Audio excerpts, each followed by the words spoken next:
Ακυβερνησία στις ΗΠΑ. Υπάρχει πραγματικά πρόβλημα στην Κάτω Βουλή, στη Βουλή των Αντιπροσώπων, για το ποιος ήταν επόμενος πρόεδρος του σώματος. Τι θα συμβεί τελικά με τους Ρεπουμπλικάνους που κατέλαβαν τον έλεγχο της Κάτω Βουλής και τι σημαίνει αυτό για τα ζητήματα ισορροπίας ισχύως στην Αμερική και ποια είναι η σχέση αυτού του συστήματος με το ελληνικό σύστημα. Ποιο είναι το καλύτερο σύστημα, ποια είναι η δημοκρατική επιλογή εδώ, τι πραγματικά φταίει και γιατί το κοινοβούλιο μας είναι το χειρότερο δυνατό.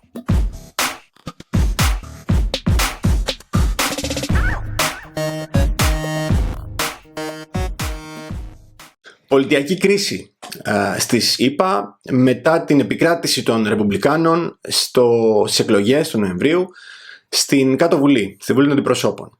Οι Δημοκρατικοί διατηρούν τον έλεγχο του Λευκού Οίκου προφανώς με τον πρόεδρο Biden και διατήρησαν και τον έλεγχό τους στη Γερουσία. Ισχνεί, αλλά υπάρχει ο έλεγχος της Γερουσίας. Ωστόσο υπήρξε μια ραγδαία εξέλιξη, διότι οι Δημοκρατικοί ήλεγχαν τα πάντα στην Ουάσιγκτον, έχασαν τον έλεγχο της Κάτω Βουλής, της Βουλής των Αντιπροσώπων. Και είναι σημαντικό αυτό, διότι τα δύο σώματα στην Αμερική υπάρχουν δύο βουλές, στις ΗΠΑ ορθότερα υπάρχουν δύο βουλές, μία άνω και μία κάτω. Η άνω είναι η Γερουσία, η κάτω είναι η Βουλή των Αντιπροσώπων. Από κοινού τα δύο σώματα αυτά αποκαλούνται Κογκρέσο, το νομοθετικό σώμα, και συστεγάζονται στο Καπιτόλιο, το οποίο βρίσκεται επίσης στην Ουάσιγκτον. Η Βουλή για να αποφασίσει, για να νομοθετήσει, πρέπει να συναποφασίσουν και να συμφωνήσουν τα δύο αυτά όργανα. Και η Γερουσία, η οποία ελέγχεται από τους Δημοκρατικούς, και η Βουλή των Αντιπροσώπων, η οποία πλέον ελέγχεται από τους Ρεπουμπλικάνους. Άρα, όπως καταλαβαίνετε, η περίοδος χάριτος, ή μάλλον όλη αυτή η περίοδος των ετών μέλιτος που είχε η κυβέρνηση Biden να έχει την προνομιακή να βρίσκεται στην προνομιακή θέση με Δημοκρατικούς και στη Βουλή των Αντιπροσώπων και στη Γερουσία, έχει πλέον περάσει, ήρθε το τέλος της. Διότι καταρχάς αυτό από μόνο ήταν αρκετά ανορθόδοξο, να υπάρχει δηλαδή έλεγχος ενός κόμματος και στα τρία αυτά πολιτιακά όργανα, και στην κυβέρνηση και στα δύο νομοθετικά. Συνήθως οι Αμερικανοί πολίτες επιλέγουν να προκαλούν μια ισορροπία ισχύως, έτσι ώστε να αναγκάζονται τα δύο κόμματα να συνεργάζονται. Δηλαδή, συνήθως, αν υπάρχει ρεπουμπλικάνος κάτοικος του Λευκού Οίκου, αντίστοιχα τείνει ο αμερικανικός λαός να ψηφίζει δημοκρατικούς στο Καπιτόλιο και το αντίθετο, έτσι ώστε να αναγκάζονται, αν θέλετε, να συνεργάζονται, να μην είναι κανείς ανεξέλεγκτος, διότι οι ανεξέλεγκτες πολιτικές εξουσίες, όπως θα δούμε και στην περίπτωση της χώρας μας, οδηγούν σε διαφθορά, σε νεποτισμό, σε διαστραμμένες εθνοβόρες, εθνοκαταστροφικές πολιτικές που οδηγούν στο να καταστρέφεται η χώρα και να πλουτίζουν οι πρωθυπουργοί και οι αυλοκόλακες τους, όπως δυστυχώς έχουμε μάθει ότι συμβαίνει στην ελληνική πολιτεία. Τι έγινε τώρα λοιπόν? Οι πράγματι Ρεπουμπλικάνοι κέρδισαν στην Κάτω Βουλή, στη Βουλή των Αντιπροσώπων, και εκεί προφανώς αποχώρησε η μέχρι τώρα ή έως τώρα πρόεδρος του σώματος αυτού, η δημοκρατική Νάνσι Πελόση από την Καλιφόρνια, και τώρα ο επικρατέστερος για τη θέση αυτή είναι ο Κέβιν Μακάρθι, ο ρεπουμπλικάνος Κέβιν Μακάρθι, ο οποίος έχει την υποστήριξη του κόμματος, του κόμματος, εννοώ των φορέων του κόμματος του Ρεπουμπλικανικού, και των συστημικών επαγγελματιών της πολιτικής που είναι για χρόνια στην Ουάσιγκτον, άρα μαζί με αυτούς και τους ισχυρούς χρηματοδότες του Ρεπουμπλικανικού κόμματος. Άρα έχει το πολιτικό, οικονομικό και συστημικό υπόβαθρο για να κερδίσει. Παρ' όλα αυτά, από τους 435 βουλευτές, οι Ρεπουμπλικάνοι απέκτησαν με τις εκλογές του Νοεμβρίου μια ισχνή πλειοψηφία, 222 συγκεκριμένα βουλευτές εξέλεξαν, και για να λάβει το χρήσμα του Προέδρου της Βουλής των Αντιπροσώπων, ο Μακάρθι, οποιοσδήποτε, χρειάζεται 218 βουλευτές να τον ψηφίσουν, 218 να τον υποστηρίξουν. Ξαναλέω, 218, έχουν μόλις 222, όλοι οι δημοκρατικοί προφανώς θα τον καταψηφίζουν, άρα πρέπει να εξασφαλίσει την υποστήριξη του κόμματός του με ελάχιστες, με 4 δηλαδή, με 3 απώλειες θα μπορούσαν να οδηγήσουν πάλι σε εκλογή του. Παρ' όλα αυτά, επειδή το Ρεπουμπλικανικό κόμμα έχει ένα τεράστιο, έχει ένα ισχυρό, θα έλεγε κανείς, κίνημα, το λεγόμενο κίνημα του Τραμπ, των ανθρώπων που είναι αντισυστημικοί, τουλάχιστον έτσι λένε, άνθρωποι που δεν δέχονται το κομματικό κατεστημένο, το πολιτικό κατεστημένο, ιδίως του Ρεπουμπλικανικού κόμματος, αλλά και εν γέννη της χώρας. Πολλοί από αυτούς εξελέγησαν στην τελευταία διαδικασία. Είναι άνθρωποι εκτός ουσιαστικά παραδοσιακής πολιτικής, εκτός μάλλον που απεχθάνονται τους επαγγελματίες πολιτικούς, και είναι άνθρωποι οι οποίοι δεν επιθυμούν να στηρίξουν τον Κέβιν Μακάρθι. Είναι Ρεπουμπλικάνοι, ξαναλέω, είναι παραπάνω από 4, και αυτό προκαλώς προκαλεί πονοκέφαλο στην ρεπουμπλικανική ηγεσία. Είναι σημαντικό διότι η υποστήριξή τους είναι υποχρεωτική αν θέλουν οι Ρεπουμπλικάνοι να έχουν τον έλεγχο, διότι προφανώς θα πρέπει να αναζητήσουν άλλον ηγέτη σε αυτή την περίπτωση, και όχι μόνο αυτό, θα πρέπει να αναζητήσουν ηγέτη που θα είναι και της αρεσκίας αυτών των ανθρώπων που θα τους έλεγε κανείς πιο σκληροπυρηνικούς συντηρητικούς των ΗΠΑ. Κάτι το οποίο προφανώς δεν εξυπηρετεί ιδίως τα συμφέροντα και το πολιτικό κατεστημένο του Ρεπουμπλικανικού κόμματος, δηλαδή να δέχονται τέτοιες παρεμβάσεις. Θα έλεγε κανείς ότι καταρχάς για ποιο λόγο μπορεί μια τόσο μικρή μειοψηφία ανθρώπων να επηρεάζουν ουσιαστικά όλο το κόμμα.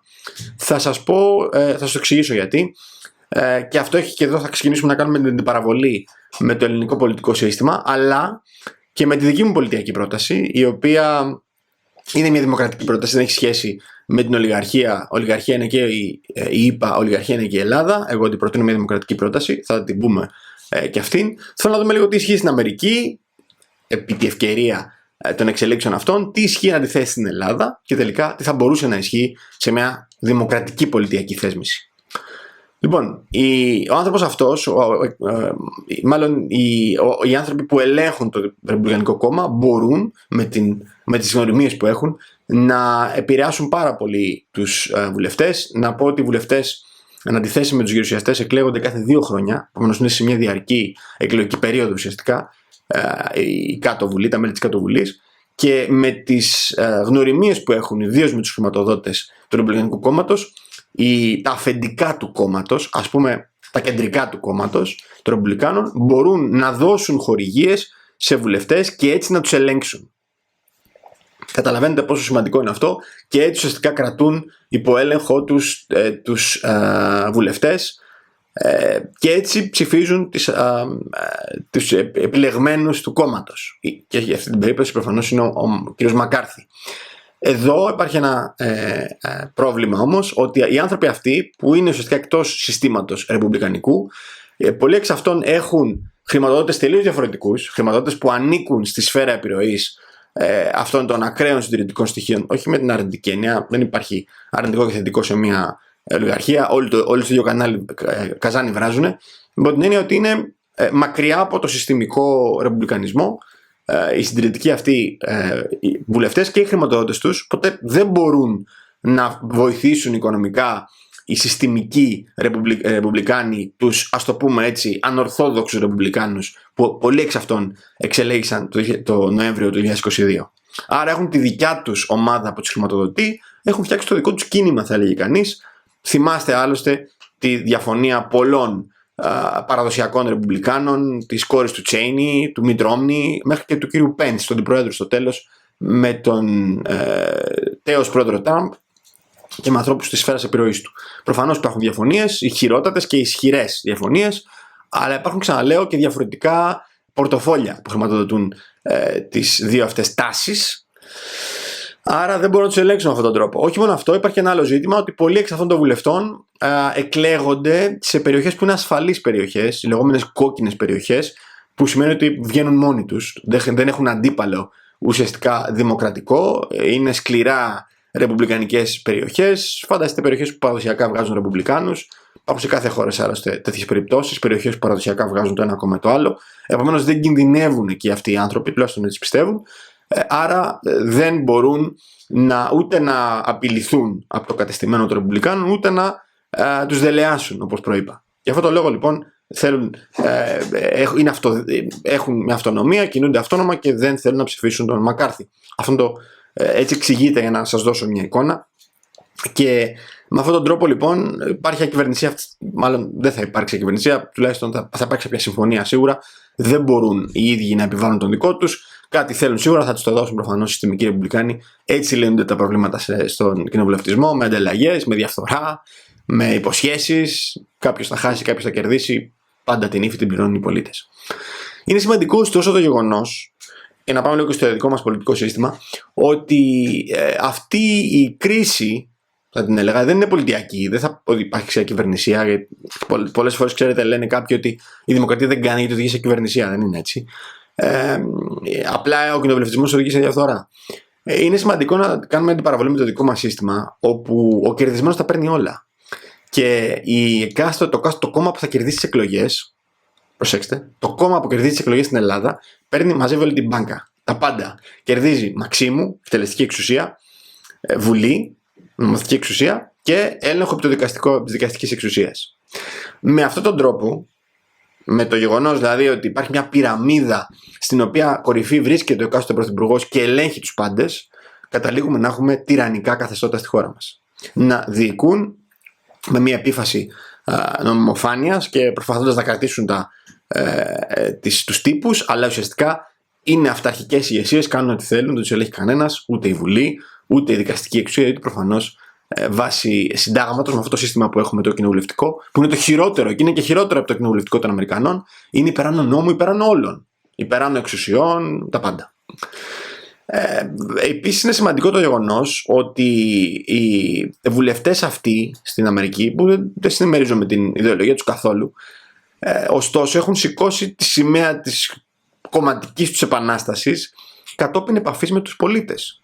Διότι αυτοί οι άνθρωποι εκλέγονται κάθε 2 χρόνια, εκλέγονται άμεσα από τους πολίτες, λογοδοτούν στους πολίτες και δεν υπάρχει κανένα κόμμα, κανένας κομματικό αφέντης, βλέπε Τσίπρας, Μητσοτάκης, άσχετοι με το τι συμβαίνει στην υπόλοιπη χώρα, που να αποφασίζουν με γνώμονα ποιοι είναι καλύτεροι για το κομματικό μαγαζί για να τους βάλουν στις λίστες των κομμάτων.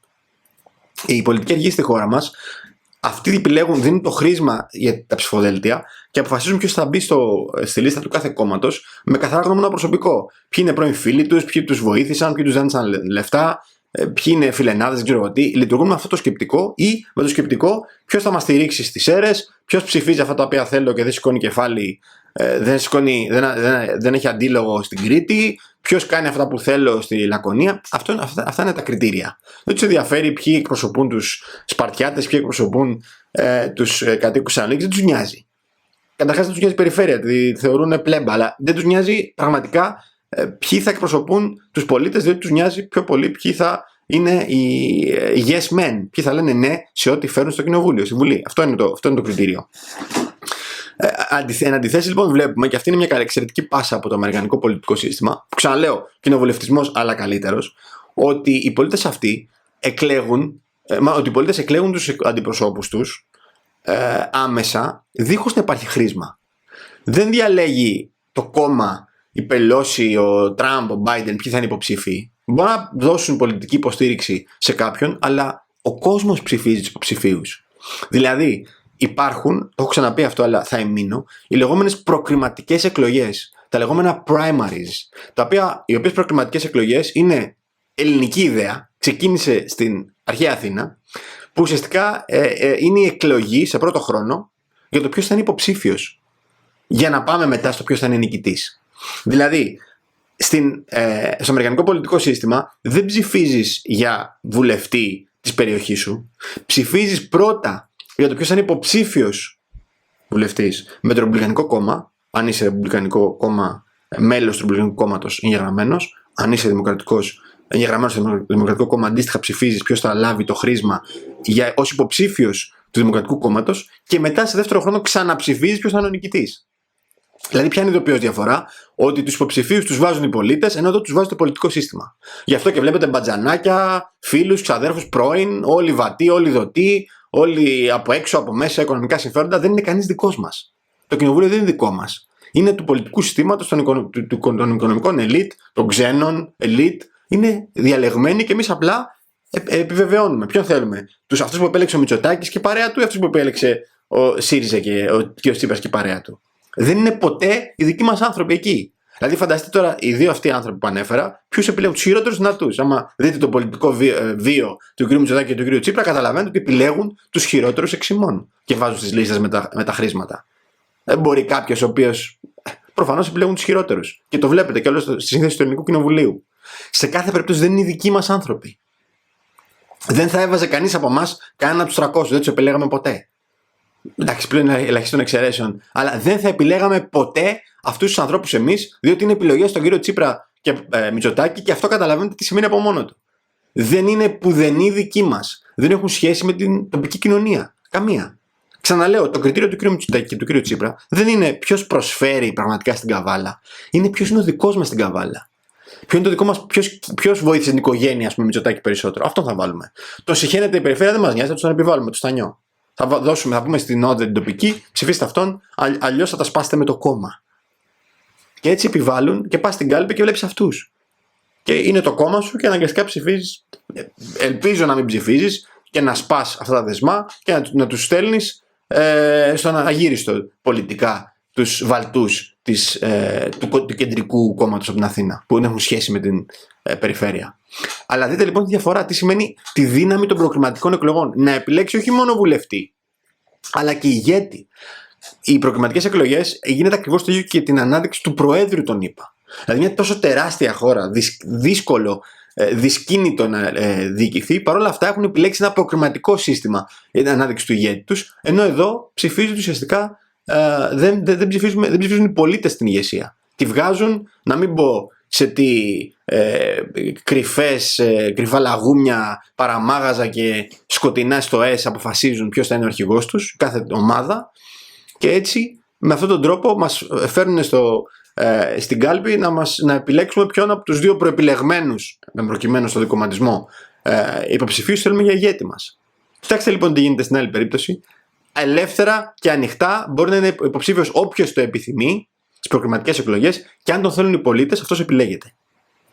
Δεν χρειάζεται να περιμένουμε κανέναν δήμαρχο, κανέναν δεν ξέρω τι μέλος της πολιτικής επιτροπής, όλοι αυτοί διεφθαρμένοι στα κόμματα, να μας πούν ποιοι θα είναι υποψήφιοι. Όχι. Τους υποψήφιους τους αποφασίζουν οι ίδιοι οι πολίτες στο καλύτερο κοινοβουλευτικό σύστημα των Αμερικανών. Και έτσι λοιπόν βρέθηκαν αυτοί οι άνθρωποι να πούνε ότι εμείς έχουμε τη δύναμη των πολιτών, σε αυτούς λογοδοτούμε. Δεν λογοδοτούμε στο κόμμα, διότι αυτοί μας έχουν βάλει στην κάλπη. Και αυτοί μας εξέλεξαν, αλλά και αυτοί μας βάλαν στο ψηφοδέλτιο όμως. Άρα λογοδοτούμε σε αυτούς. Λογοδοτείς όχι σε αυτόν που σε εξέλεξε. Λογοδοτείς σε αυτόν που σε βάλει στην κάλπη. Διότι αν δεν μπει στην κάλπη, δεν υπάρχεις εκλογικά για να φτάσεις να νικήσεις. Πρέπει να είσαι υποψήφιος. Αν δεν μπορείς να σε κάνει υποψήφιος, δεν μπορείς να είσαι ποτέ νικητής. Άρα σε ελέγχει αυτός που σε βάλει στην κάλπη. Εδώ τα κεντρικά κόμματα, αυτοί τα κομματικά αφεντικά και οι επαγγελματίες των κομμάτων, οι άσχετοι παντελώς με την τοπική κοινωνία, ενώ στην Αμερική οι ίδιοι πολίτες.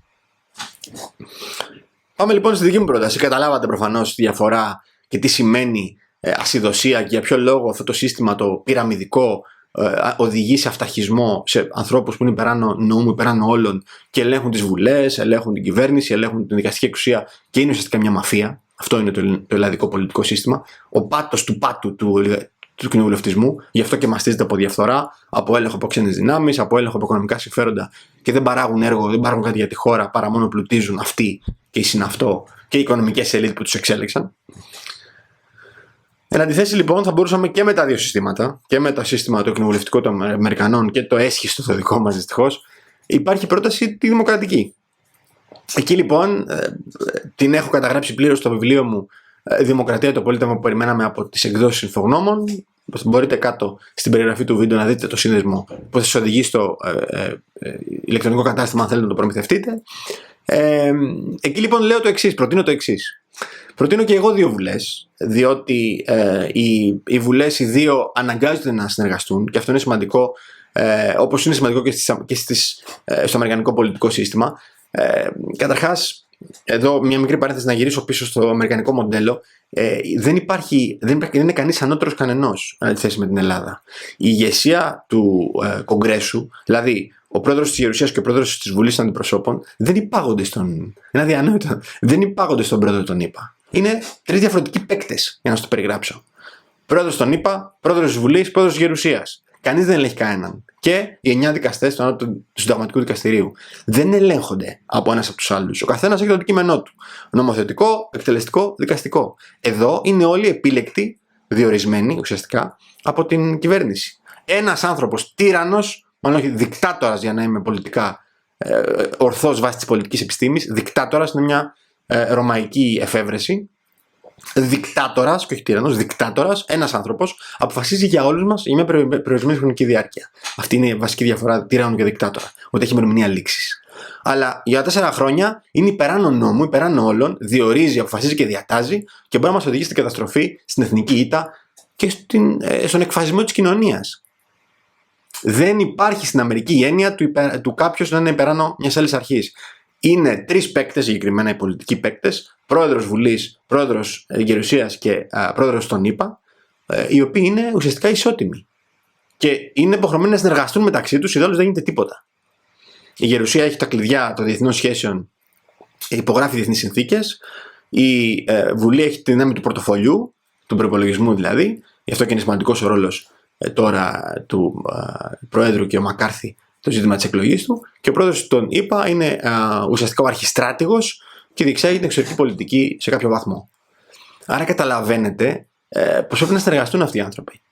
Έχει δυνατότητα να ασκήσει βέτο στις αποφάσεις τους, των βουλευτών ο πρόεδρος. Οι βουλευτές μπορούν να υπερκεράσουν το βέτο του πρόεδρου με αυξημένη πλειοψηφία. Πρέπει να συνεργάζονται. Τους αναγκάζει το πολιτικό σύστημα να συνεργάζονται και δεν υπάρχει κανείς όπως στην Ελλάδα που εκλέγεται και για 4 χρόνια κάνει πραγματικά ό,τι του κάτσει στο κεφάλι. Ό,τι του κατέβει στο κεφάλι.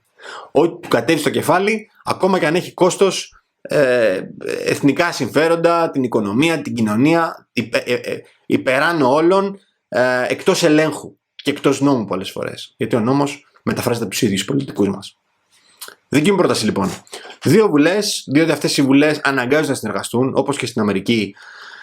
Δημιουργείται, όπως και στην Ευρωπαϊκή Ένωση, μεταξύ Ευρωκοινοβουλίου και Συμβουλίου Υπουργών, όταν υπάρχει διαφωνία μεταξύ των 2 σωμάτων, δημιουργείται μια επιτροπή, ουσιαστικά κάποια μέλη από το ένα σώμα, κάποια μέλη από το άλλο, για να συνεργαστούν, για να βρεθεί μια χρυσή τομή. Και εδώ λοιπόν ουσιαστικά τι προτείνω. Ένα νομοθετικό σώμα, όπως είπαμε, 2 βουλές, μια άνω και μια κάτω. Η Άνω Βουλή είναι μια βουλή από, ας πούμε, παραδοσιακούς βουλευτές όπως έχουμε στο μυαλό μας, πολύ λιγότερους βέβαια από ό,τι έχουμε σήμερα, τους 300 που πραγματικά δεν ξέρω αν μετρημένοι στα άχρα του ενός χεριού είναι αυτοί οι οποίοι πραγματικά παράγουν έργο και δεν δρούν καταστροφικά για τα εθνικά μας συμφέροντα. Εν πάση περιπτώσει, δεν χρειάζεται σίγουρα τόσο πολλούς στη χώρα μας. Προτείνω ένα αριθμό πολύ μικρό, ένα ευκίνητο σώμα της Άνω Βουλής, 75 άτομα, όπου εκεί μπορεί να συγκεντρωθεί η πολιτική εμπειρία, οι άνθρωποι που είναι ειδικοί σε κάποιους τομείς διοίκησης, οικονομίας, υγείας, εξωτερικής πολιτικής, άμυνας, διπλωματίας, άτομα δηλαδή τα οποία έχουν σχέση με το αντικείμενο. Προς Θεού, όχι δικηγόροι και νομίζω έχουμε γεμίσει από τους ανθρώπους που το επάγγελμά τους είναι δικηγόροι, αλλά νομίζω ότι μπορούν να κάνουν τα πάντα. Όχι, θέλουμε ανθρώπους που είναι ειδικοί στα ζητήματα τα οποία κρίνουν το μέλλον της χώρας μας. Ξαναλέω, δεν έχω κάτι με το επάγγελμα, αλλά δεν μπορούν οι δικηγόροι να κάνουν τα πάντα όπως μας έχουν περάσει να νομίζουμε σε αυτή τη χώρα. Βλέπουμε δικηγόρους να είναι υπουργοί πολιτισμού, διεθνών σχέσεων, εξωτερικής πολιτικής, εξωτερικών σχέσεων, Υπουργείου Αμήνης, Υπουργείο Ανάπτυξη, τα πάντα. Έχουμε δει δικηγόρους να καταλαμβάνουν όλους τους ρόλους. Όχι και πάλι όχι. Ειδικοί μόνο, άνθρωποι του αντικειμένου. Άρα υπάρχει και μια παράμετρος εδώ αξιοκρατική, να υπάρχει μια αξιοκρατία.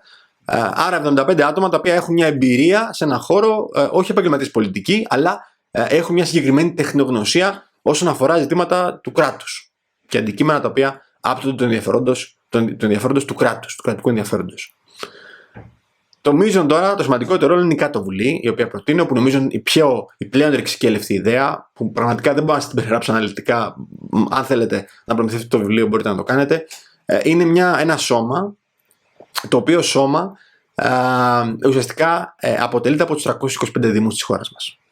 Τι σημαίνει αυτό? Υπάρχουν άνθρωποι που δεν εκπροσωπούν ενένα του εκπρόσωπο, όπως είναι οι βουλευτές για παράδειγμα, αντιπρόσωποι μάλλον, τους δήμους, αλλά συμμετέχουν σε συλλογικές διαδικασίες, όπου εκεί αποφασίζουν για τα μείζωνα θέματα οι πολίτες, στους Δήμους που συμμετέχουν με άμεσο τρόπο. Και με φυσική παρουσία και διαδικτυακά, όσοι μάλλον είναι πολίτες ενός Δήμου, μπορούν με είδατε τις τεχνολογίες, ειδικά επί κορονοϊού, πόσο εύκολα μπορούν να γίνουν να δοθούν λύσεις σε τέτοιου είδους προβλήματα. Οποιοσδήποτε πολίτης έχει ένα κλειδάριθμο και μπορεί να συνδεθεί σε ένα πρόγραμμα ή και με φυσική παρουσία να βρεθεί σε πολιτιστικούς χώρους, πνευματικά κέντρα, δεν ξέρω τι, των Δήμων, όπου εκεί οι πολίτες μπορούν να συμμετέχουν, να εκφράζουν τις απόψεις, να ενημερώνονται από αυτόν τον άνθρωπο, τον αποκαλώ εντεταλμένο και όχι βουλευτή, γιατί ουσιαστικά τι είναι εντολοδόχος. Δεν λέει τη δική του, δεν ψηφίζει βάσει της συνείδησης του, που ξαναλέω οι πολιτικοί δεν έχουν συνείδηση, ψηφίζει κατόπιν διαβούλευση με τους πολίτες και κάνει αυτό που θα του απαγορεύσουν οι πολίτες του Δήμου του. Δηλαδή αυτός ο άνθρωπος, ο εντεταλμένος, συμμετέχει σε μια συλλογική διαδικασία, εκφράζει την προσωπική του άποψη προφανώς, διότι και αυτός είναι δημότης του Δήμου. Εκεί προβληματίζεται και προβληματίζει τους συμπολίτες του. Οι δημότες του Δήμου αποφασίζουν κάτι συλλογικά όλοι μαζί και του λένε: θέλουμε να κάνεις αυτό. Για παράδειγμα, είναι καταστροφική η συμφωνία της ΑΟΣ Ελλάδος-Αιγύπτου ή της Ελλάδος-ΑΟΣ Ιταλίας ή η συμφωνία των Πρεσπών. Μην την ψηφίσεις. Και αυτός ο άνθρωπος δεσμεύεται, ακόμα και αν πίστευε καταρχάς δεν υπάρχουν κόμματα, δεν υπάρχουν πουθενά κόμματα στη δική μου πρόταση προφανώς. Ψηφίζει πρόσωπα, διότι μόνο αυτό αξίζει. Το ιστορικό του άλλου, το βιογραφικό, το πολιτικό βιογραφικό και το κοινωνικό. Προφανώς και δεν υπάρχουν κόμματα και υιοθετεί, ακόμα και αν διαφωνούσε ο ίδιος, την άποψη των συμπολιτών του. Των πολιτών του Δήμου του. Και έτσι, για παράδειγμα, ο Δήμος της ΚΟ, για τα ζητήματα που σας έθεσα πριν, συνέρχεται, τους καλεί μάλλον σε συνεδριάσεις σε 3-4 μεγάλες περιοχές του Δήμου, ή απλά στην ΚΟ, άμα είναι μικρός ο Δήμος, και διαδικτυακά μπορούν να συνεχθούν όσοι θέλουν, όσοι βρίσκονται αλλού, συζητούν, εκφράζουν τις απόψεις τους, ψηφίζουν όλοι μαζί και αποφασίζουν και λένε χ έξω στα πονίδιστα μέτρα, οικονομικά μέτρα, εθνικά μέτρα και το καθεξής. Και αυτός ο άνθρωπος λοιπόν, ο εντεταλμένος του Δήμου ΚΟ, είναι υποχρεωμένος να ψηφίσει με αυτόν τον τρόπο στο συλλογικότερο σώμα, αγορά το αποκαλώ, όπου εκεί όλοι οι εντεταλμένοι, οι 325 δήμοι και οι 325 εντεταλμένοι συνέρχονται και μετά ψηφίζουν απλά πλειοψηφικά τι είναι αυτό το οποίο θέλουν να γίνει, τι είναι αυτό μάλλον το οποίο τους είπαν οι δημότες τους να κάνουν. Εδώ υπάρχει μια τεράστια ανισότητα βέβαια, διότι βλέπετε τη διαφορά του Δήμου της ΚΟ, για παράδειγμα, με το Δήμο Αθηναίων δεν πειράζει, είναι ένα αναγκαίο μέτρο για την πολιτική αποκέντρωση, έτσι ώστε να υπάρξει πραγματικά η ενδυνάμωση της περιφέρειας. Και δεν είναι ένα μέτρο που το έχουν και οι Αμερικανοί για άλλους λόγους βέβαια, όπου εκεί στη Γερουσία, η Γερουσία έχει 100 γερουσιαστές, 2 από κάθε πολιτεία, ακόμα και η μικρή πολιτεία του Rhode Island για παράδειγμα, με την τεράστια πολιτεία της Καλιφόρνια, έχουν 2 γερουσιαστές. Και η μία και η άλλη για λόγους ισορροπίας πολιτιών. Εδώ λοιπόν, για άλλους λόγους για άλλους λόγους προτείνω, για λόγους αναγκαίας αποκέντρωσης, για να καταστρέψουμε αυτό το υδροκέφαλο κράτος των Αθηνών, της Αθήνας, να πάει η δύναμη στους Δήμους, από εκεί να φέρουμε τη δημοκρατία μας, η δύναμη στους Δήμους να επιστρέψει, 325 Δήμοι, 325 ψήφοι στην αγορά, που είναι και το ισχυρότερο σώμα εκ των δύο. Είπαμε Άνω Βουλή, Κάτω Βουλή. Η Κάτω Βουλή έχει την ισχυρότερη ψήφο, σε περίπτωση δηλαδή διαφωνίας υπάρχει συνδιαλλαγή, και αν δεν τα βρούνε, τότε υπερισχύει η απόφαση του κάτω σώματος. Δηλαδή του σώματος ουσιαστικά των δημοτών, του σώματος που έχει σχέση με τη δημοκρατία. Αυτή είναι η δημοκρατική λύση, να ψηφίζουν οι πολίτες άμεσα, να ψηφίζουν οι πολίτες οι ίδιοι να εκφράζονται και να μέσα από αυτή τη διαδικασία της Κάτω Βουλής να συμμετέχουν άμεσα, να εκφράζεται άμεσα η βούλησή τους και έτσι ουσιαστικά να λαμβάνουν αποφάσεις πιο κοντά στους πολίτες, ουσιαστικά οι αποφάσεις δικές μας και όχι οι αποφάσεις ξένων, οι καταστροφικές αποφάσεις που λαμβάνουν δυστυχώς οι επαγγελματίες πολιτικοί. Το βλέπουμε άλλωστε σε όλες τις χώρες, και στη χώρα μας και στη ΣΥΠΑ, σε όλες τις χώρες όπου κυβερνάει ο επαγγελματισμός, η επαγγελματίες πολιτική. Άρα, ξαναλέω, μια πρόταση που συμπεριλαμβάνει 2 βουλές, πάντα με την πρωτοκαθεδρία της Βουλής που συμμετέχουν άμεσα οι πολίτες. Έτσι, μπορούν οι πολίτες να έχουν νομοθετική πρωτοβουλία κιόλας σε επίπεδο πρωτοβάθμιο, να εκφράσει μια όψη, να γίνει πρόταση από το Δήμο σου, η δική σου ιδέα, πρόταση νόμου, να πάει μετά στην Κάτω Βουλή σε επίπεδο πανελλαδικό, και αν το θέλουν και άλλοι Δήμοι, να γίνει νόμος μια ιδέα ενός ανθρώπου σε ένα Δήμο, μικρό Δήμο της χώρας μας. που ξαναλέω είναι μικρός τώρα, αλλά με μια τέτοιο μοντέλο αποκέντρωσης θα ενισχύει όταν και η περιφέρεια προφανώς, και αυτό είναι το επιδιωκόμενο εδώ. Άρα ένα σώμα ισχυρότατο όπου συμμετέχουν άμεσα οι πολίτες και μπορούν να αναδειχθούν κιόλας ίσως μέσω των ιδεών τους και πολιτικά, να αναδειχθούν και άσχετοι πολίτες που δεν έχουν προβολή ή χρήματα με αυτόν τον τρόπο, με αυτό το μέσο, και υπάρχει παράλληλα η εμπειρία των ανθρώπων που είναι πιο ειδικοί, αν θέλετε, αλλά ξαναλέω πιο λίγοι, μικρό σχήμα, 75 άτομα, αλλά και πάλι υποκλίνονται μπροστά στην, υπερισχύει πάντα η θέληση των πολιτών. Αυτό ακριβώς είναι η δημοκρατία. Άρα, αν θέλουμε βουλές, να ένα μοντέλο, αν θέλουμε νομοθετικό σώμα που να μπορούμε άμεσα να συμμετέχουμε και να επηρεάζουμε το πολιτικό σύστημα, τις πολιτικές αποφάσεις, τους νόμους της χώρας, αλλά ξαναλέω χωρίς κόμματα πουθενά. Προφανώς οι εντολοδόχοι οι εντεταλμένοι δεν έχουν κόμματα, διότι εκεί οι άνθρωποι αυτοί απλά εκφράζουν την απόφαση των πολιτών τους, δεν υπάρχει χώρος για κόμματα, και στο επίπεδο της Άνω Βουλής ούτε εκεί υπάρχουν κόμματα, εκεί ψηφίζεις από όλο το πολιτικό ιδεολογικό φάσμα τους καλύτερους που υπάρχουν. Αυτός που συμφωνείς ιδεολογικά ή για κάποια θέματα, αν συμφωνείτε, δεν σε νοιάζει η ταμπέλα του, το χρώμα του, η φαύλα καινή ιδεολογία μας, καινές ιδεολογίες μας έχουν περάσει περί συντηρητισμού, φιλελευθερισμού, σοσιαλισμού, που είναι κενά φαντάσματα, δεν μας επηρεάζουν, δεν μας ενδιαφέρουν, δεν μας αφορούν. Δεν υπάρχουν κόμματα, δεν υπάρχουν ιδεολογίες, υπάρχουν μόνο πρόσωπα, ιδέες και ξαναλέω το πολιτικό και το κοινωνικό τους βιογραφικό. Αν θέλετε περαιτέρω να μάθετε το σύστημα αυτό της Βουλής που προτείνω, που ξαναλέω νομίζω ότι είναι πολύ καλύτερο από το αμερικανικό, που κυβερνάται από τα χρήματα, και πάλι οι άνθρωποι αυτοί, αν και είναι πιο κοντά στους πολίτες και στους ψηφοφόρους τους από ότι είναι στην Ελλάδα, παρόλα αυτά πάλι δεν υπάρχει αυτή η άμεση επαφή, δεν αποφασίζει ο πολίτης. Αποφασίζουν πάλι τρίτοι αντιπρόσωποι που έχουν το χρόνο, τα χρήματα ή την δημοσιότητα για να το κάνουν, είναι διασημότητες, δεν ξέρω εγώ τι. Δεν είναι αυτό η δημοκρατία. Η δημοκρατία είναι να αποφασίζουμε εμείς. Να μην υπάρχουν αντιπρόσωποι, να υπάρχουν ειδικοί, να η Άνω Βουλή, και άμεσα εμείς να αποφασίζουμε σε επίπεδο εθνικό. Δεν μιλάμε για μια αθηναϊκή δημοκρατία πόλης-κράτος που συμμετείχαν όλοι στην Εκκλησία του Δήμου. Μιλάμε για το σήμερα, για μια εποχή που πρέπει να βάλουμε και την τεχνολογία μέσα, αλλά που και πάλι, αν μιλάμε για δημοκρατία, πρέπει να αποφασίζουμε εμείς. Εμείς οι ίδιοι, και όχι μόνο να αποφασίζουμε και να λέμε δεν μ' αρέσει, μ' αρέσει, αλλά να προτείνουμε κιόλας νομοθετική πρωτοβουλία από εμάς τους ίδιους. Έτσι λοιπόν, να πάρουμε τη ζωή μας στα χέρια μας και να φτιάξουμε εμείς τη χώρα μας. Και όχι άνθρωποι λίγοι που είτε διαφθείρονται, είτε χρηματίζονται, είτε απειλούνται. Και εκβιάζονται, και έτσι οδηγούμαστε σε αποφάσεις καταστροφικές, και γι' αυτό δυστυχώς έχει φτάσει η χώρα μας μέχρι εδώ. Αν σας άρεσε το σημερινό βίντεο, πατήστε like, κάντε εγγραφή στο κανάλι, πατήστε και το καμπανάκι για να σας έχω τα νέα βίντεο. Αν δεν σας άρεσε, λυπάμαι που είστε κομμάτι αυτού του ολιγαρχικού μοντέλου. Προφανώς είστε από τα ελάχιστα κομματικά στελέχη που παρακολουθούν τη σελίδα και κάποιες φορές κάνουν και κάνα κακεντρεχές σχόλιο. Εντάξει, έχετε, και σας καταλαβαίνω και εσάς, διότι προφανώς είστε σε ένα σύστημα που είναι υπέρβαση να διαφύγεις. Μας περιπτώσει. Σας ευχαριστώ για τον χρόνο σας, όποιος και αν είστε, όποια και όποιος μας παρακολουθήσετε σήμερα. Να είστε καλά, σας ευχαριστώ πολύ.